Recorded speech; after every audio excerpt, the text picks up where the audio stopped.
Good morning. AP dual credit psychology students at Liberty North, virtual Wednesday, December 9th. Welcome. So today we're going to start Unit 6. We're going to lay down the foundation of Unit 6, which will be a very fascinating and fun chapter as it relates to all of us significantly. You're going to be able to see even these two first theories are a huge part of your life, huge part of who you are and your behavior, as well as you use them on other people all the time. So we'll get started that with just a minute. So first thing, just remember to have your question ready. So again, I've already got this morning, I got Kylie Daniels' presentation sent to me and shared with me. So her and her family will be here in class Thursday and Friday. It's a great learning opportunity for us and hopefully a great experience for them as well. So make sure you have your one question, because you're gonna have to turn that in for points for the presentation. So one question that you would ask Kylie, so that we don't have any long, silent, awkward pauses, okay? All right, number 2, today, collaborate with your classmates. But throughout the unit of sensation and perception, I have been altering items in my classroom, all right? Going with the theme of inattentional, selective attention, which leads to inattentional blindness. So I'm gonna pan around the room once here, before I fix everything, but there are 7 items that I have altered in the class, okay? So you get extra credit if you can email me any of those items. Also, during the entire unit, which has been about 2.5 weeks, I've been sending the class a clear subliminal message. So if you can get the subliminal message as well. All right, so I'm gonna stand back, kind of do a slow pan around the room. All right, so some of you are more aware than others that I have been doing this. Because some of you have talked with me. Get the pineapples up there. All right, so you have been aware of what I have been doing. All right, so work together. Go through the video if you want and look very closely. See if you can find, sorry, I didn't get the top there. See if you can find the 7 items that I have altered. Again, your brain noticed it, but it probably kept it out of your conscious awareness, which is selective attention leading to inattentional blindness.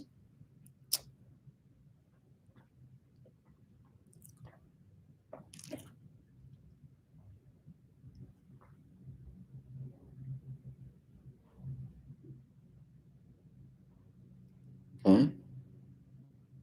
And back again, okay? All right, so work with each other. And just email me. You get extra points for anyone that you can identify that I did, okay? So you don't have to have them all. So 7 items and 1 subliminal message. All right, let's get started. So again, I am not going to teach these fundamentals after today. I'll leave it up on the board, but you're going to need to have this foundational information. Now, these basically will help you answer learning targets 1 through 10. So what I would do is just go ahead and put this in your AP notebook under Unit 5 or Unit 6 learning. And then what we'll do is we'll go back and number, which AP learning target this answers, okay? All right, so just have this information in there. And then this is going to be about 3/4 of the chapter is these 2 theories, okay? These 2 principles of learning. So you'll have a huge part of it done, okay? All right, so pages 253 to 291, okay? So again, it's about 3/4 of the chapter. All right, we're going to talk about classical conditioning and operant conditioning, okay, which are both forms of associative learning or psychological learning, okay? We're going to start with classical conditioning, okay? Here are the 2 famous names that you need to associate with classical conditioning, okay? And these both might already be in your AP notebook. If they're not, obviously you need to add them. And if they're already there, you need to add this significance to them, okay? So Ivan Pavlov was a Russian physiologist, but he is the one who discovered classical conditioning, okay? Which again is ironic because he wasn't very much in favor of psychology as a science, but he discovered probably one of the most iconic, historical, and significant theories in all of psychology. This is used daily in therapy. We use it daily. It's a part of how we learn behaviorally, okay? So it's huge, all right? And then John B. Watson, who you should already have as the father of behaviorism from Unit 1.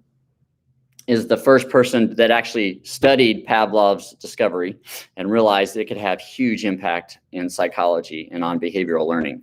So he's the first one then who took what Pavlov discovered and applied it to psychology in a very significant and historical way. And like I said, it's still being used today. It's a foundational therapeutic technique, especially for anxiety. I mean, it's big, okay? All right. Now, classical conditioning and operant conditioning are both forms of what we call associative learning, okay, which we all do naturally. We associate things together, okay? So it kind of goes back to the Gestalts a little bit in that we like to organize things into forms and wholes, okay? We like to associate things together, all right? So we are constantly actually learning every day of our lives by association. We're pairing things together. We're finding out things that associate together, okay? Now, the specific association that happens in classical is we associate a stimulus with a response, okay? All right? A behavior, an object, or any type of stimulus with a response, okay? All right? Now, again, you need to read the book and go through. I've got some important page numbers here, but the book has several different examples, graphs, charts, just pictures that are scattered throughout the book, okay? That would be really good examples and that are very good examples, okay? One of the first ones they use is that we basically, as a child, we are basically very quickly we learn to be afraid of anything that is loud and unpredictable, okay? So any type, if you really want to scare an infant, you do a loud, unpredictable noise, correct? Okay, and that creates fear, crying, okay? Now, we begin then to associate anything that is loud and unpredictable with fear, okay? So the book talks about thunder and lightning, okay? And people are afraid of thunderstorms, right? Because they have associated something negative with the thunderstorms. Again, the loud noise, unpredictable noise is associated with thunder, okay? And that's why thunder creates the response of fear, okay? Also, lightning then is associated with thunder. So you have thunder and fear, and then you pair that with lightning because you always have lightning followed by thunder. And then pretty soon, lightning creates the fear, right? Because you know that thunder is going to follow. And if you have both of those, you know that there's probably going to be a thunderstorm, which then could be associated with, you know, my house was flooded, you know, anything negative that might happen. A tree was blown over. We had hail damage, you know, or anything like that. Okay. Those are all associative learning in which I have paired a stimulus with a response. Okay. All right. And the book has those pictures in there. Okay. Now, there are 4 elements or parts to classical conditioning. And you can use the abbreviations. As you see down here when we talk about our formula, I'm going to use the abbreviation. So there's an unconditional stimulus, unconditional response, conditioned stimulus, conditioned response. Okay? So US, UR, CS, CR. My US and UR are my stimulus response that has already occurred, that I've already learned, or that was natural. Okay? We have all learned from a very young age that loud, unpredictable noises lead to startlement or fear. Okay? Unconditional stimulus, unconditional response. So in the example of the book, the loud noise leading to fear is already learned. Okay, we learned that, and we actually, some people believe we have that ingrained in us from birth. Okay. My conditioned stimulus, conditioned response are my stimulus response that have been conditioned or learned as a result of classical conditioning. So they didn't already exist, but because I am associating this stimulus with this stimulus and pairing them together, it will happen. Okay, so loud noise, fear, thunder, fear. Thunder, fear, lightning, fear, right? Thunderstorm, bad things, you know, hail damage, whatever, or actually hail damage is bad, thunderstorm, bad, okay? So they're all just being paired together, being associated together, and they all basically then have created the ability to have the same responses, okay? So if you notice, it's the pairing of my 2 stimuluses together that actually creates the association. And then my responses are the same, okay? So another example, we've already talked about this one, but if I get food poisoning, if I get sick from certain food, specifically from a restaurant, I then associate that restaurant with that feeling of sickness, okay? Because again, it's not the restaurant that actually made me sick, it's the bad food, correct? So bad food, unconditional stimulus, becoming sick is unconditional response. That just naturally happens. I don't have to learn that, it just naturally happens. Now, if I pair the bad food with a specific restaurant, pretty soon the restaurant gets the same response as becoming sick or get the sick feeling, okay? So I eat bad food, I feel sick. If I eat bad food at a specific restaurant or a specific food item, I'm gonna get sick, okay? So pairing the two stimuluses together is classical conditioning, okay? And then some of you, it's more powerful than others. Some of you will avoid the specific food or the restaurant for the rest of your lives. Some of you for, months. Some of you for very little time, okay? But the pairing will be there and the association will be there and it will be learned, okay? All right, so let's go to page 267. And Pavlov's dogs is a great example of this. So we're gonna go back to the original way and experiment that Pavlov discovered classical conditioning, okay? And on page 267, they've also got diagrams. So they got the written text and then they got the visual guide of this. So it's very good, all right? Also then, and any time that I do this, I'm gonna write down this formula or this algorithm. I learned it in graduate school and it greatly helped me. Unconditional stimulus, unconditional response, align, conditioned stimulus, conditioned response. And then I put arrows together because my stimuluses are what are associated or what are paired. And my responses are always the same, okay? So that helps me kind of fill it out. And if I can fill out the chart, then I can understand what has happened and I can explain it, okay? So Pavlov was actually studying digestion, okay? He's basically studying the amounts of saliva that are produced eating specific foods. And his theory generally was basically that all foods do not require the same amount of salivation for digestion. And then we produce different amounts. Animals produce different amounts of saliva depending on the food. So he had dogs kenneled up in his lab and he was feeding the dogs different food and they had a tube inserted in their mouth that was then measuring the saliva that they were producing, okay? Now, what he discovered very quickly, which all of us dog owners know, is that if I feed a dog or if a dog sees food, they start to salivate and they get very excited, okay?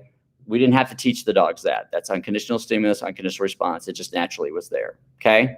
Now, what Pavlov intriguingly began to notice is that anything that was paired with the food, the dogs were learning to salivate as well. So they salivated at specific times of the day, which were the times when they were going to get fed.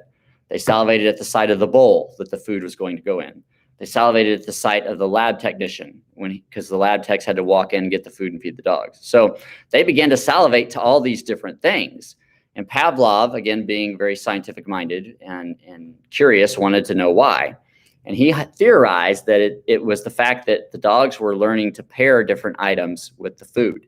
And anything that was paired with the food over time was creating the same response. So food, salivation, bowl, salivation, food, salivation, time of day that they were getting fed, salivation, food, salivation, lab tech, salivation, okay? So what he decided to do then is kind of create his own experiment. He wanted to pick and choose a truly neutral stimulus that didn't already create salivation in the dogs. So he picked a bell. And some people hear it as a bell, some people hear it as a tuning fork. I'm just going to use bell just because it's quicker, okay? So what he did is he tested it on the dogs first. So he walked in and he sounded the tuning fork or rang the bell, and the dogs did not salivate, okay? They paid attention and they were alerted to it, but they did not salivate. So he realized he had his truly neutral stimulus. So what he did then, he realized basically through this is what he had to do is pair the bell with the food. So what he did is every time it was time for the dogs to get fed, he rang the bell. Rang the bell, fed the dogs. Rang the bell, fed the dogs. And in a course of a couple of days, pretty soon, we have food, salivation, bell, and then we're going to have salivation as well. So pretty soon then he would walk in and just ring the bell. The dogs would start to salivate, okay? Classical conditioning, okay? They learn to associate the stimulus of food with the stimulus of the bell, and it created the response of salivation, okay? So if you notice, I'm pairing my two stimuluses together, food and bell, and then they both have the same response of salivation, okay? That's classical conditioning, okay? And also you can look at your dogs, the doorbell. I mean, dogs learn by associative learning just like we do. But if they hear the doorbell, they get all excited because they associate it with people, somebody coming to visit you or coming to the door, okay? All right? So that's classical conditioning, okay? Operant conditioning is a little bit easier, but again, you should be able to relate to it significantly. because education is huge on operant conditioning. You guys are operantly conditioned every day that you're in this building, every day that you're in school. Babysitters, you use it. You have it used on you, and you use it at work with friends and relationships, okay? All right, the two important names for operant conditioning are E.L. Thorndike and Burris Frederick Skinner, okay, or B.F. Skinner, all right? Now, Thorndike laid down the foundation for operant conditioning, and one of your vocab terms is the law of effect, which Thorndike discovered and quoted. And basically, and it's very simple, it's very accurate, and it's very profound, though, okay? But he basically said a behavior followed by something good will increase. A behavior followed by something bad will decrease, okay? Okay, once again, very simple. A behavior followed by something good is more likely to increase. A behavior followed by something bad is more likely to decrease, okay? All right? None of us are going to disagree with that. That's actually a foundation of who we are, all right? And in our environment and our culture. So Skinner read Thorndike's work, and he read the law of effect. And so in essence, he realized this principle of learning could be used in psychology to change and alter behavior. Because if I can control the good or the bad thing, I, in essence, control the behavior. So in essence, if I control what happens after the behavior, I can control whether it will happen again or whether it won't. Okay, does that make sense? So he just took E.L. Thorndike's law of effect and realized that if I control the good thing or the bad thing, I could control the behavior. Okay, so the associative learning in operant conditioning is I'm associating a behavior with something that follows it, okay, which Skinner called a consequence, okay, which is a completely neutral term. Now, because of classical conditioning, though, we associate a consequence with something bad, right? In Skinner's mind and his terminology, it was not. It was completely neutral. So again, associate a behavior with what follows it, okay?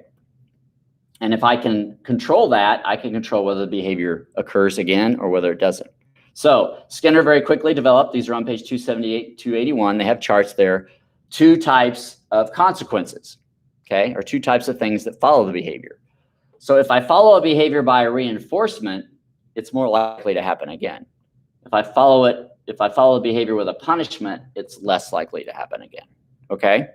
All right, so here are my two consequences, okay? Now, within each category of consequence, there are two types, positive and negative. Okay, and this is where it gets a little confusing. So, you know, one of the knacks on Skinner's theory is that his verbiage, his language is pretty confusing, and it is. I would agree with that. Okay, so if a behavior occurs and I want it to happen again, I can follow it with a positive reinforcement in which I give them something good, or a negative reinforcement in which I take away something bad. Okay, both of those are going to be reinforcements, positive consequences that are going to increase the behavior again. Okay, so if a behavior happens that I want to have happen, I can give them a snack. I can give them a treat. I can give them an extra book at night. I can give them money. Okay, all right. I can give them freedom. All right. So those are all going to be positive reinforcements. Okay. Now I can also take away something bad. So I can take away a chore. In school, if the class is good, I could take away a homework assignment or take away an assignment, okay? That's also going to be a reinforcement, even though it has the word negative by it, okay? So these don't mean good or bad. They mean give and take away, according to Skinner, okay? All right? So now I've got negative reinforcement starred because some of you are going to mix this up with punishment just because the language and the verbiage is confusing. So make sure you really study that one. And when we do activities in class, we'll make sure that we utilize that one as well so that we can kind of burn that into your brains. But it's just something that's just hard to grasp, okay? It interferes. So be careful with that one, okay? All right. Now, punishment then is anything that follows. If a behavior occurs and I punish it, it's going to be less likely to happen again. And again, I can punish it positively or negatively, okay? Positive just means give, negative means take away, okay? So I can give a positive punishment, okay, which is basically going to be like, you know, I'm going to give you a tardy, I'm going to give you a detention, I'm going to give you a speeding ticket, okay? Those are all going to be positive punishments because I'm giving you something negative.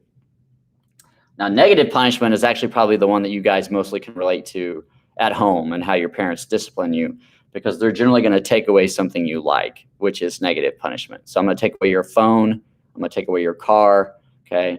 That's negative punishment. Okay. So if the behavior occurs and we don't want it to happen again, we're going to punish it. And we can do that by giving it punishment or taking away something good. Okay.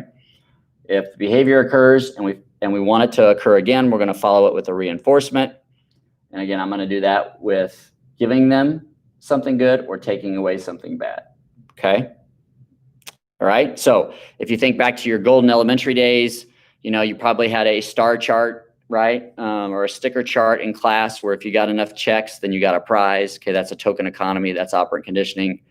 Obviously, if you babysit, if you have younger brothers and sisters, you use this on people all the time. Obviously, you can see that it's largely utilized, hugely is not a word, largely utilized in our educational system, in our work systems today, in our cultures. We use it in our relationships. If a friend does a behavior that I like, I'm going to reinforce it. If they do a behavior that I don't really care for, I'm going to punish it. Okay, because I'm going to want to extinguish it. So, these two types of learning and learning principles are used daily by us, and they're used daily on us. And hopefully you can see that.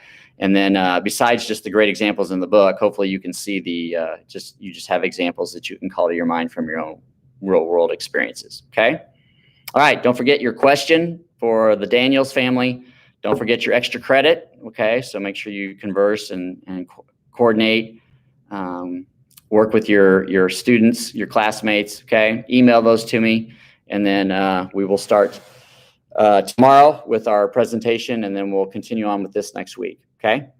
All right, have a good virtual Wednesday.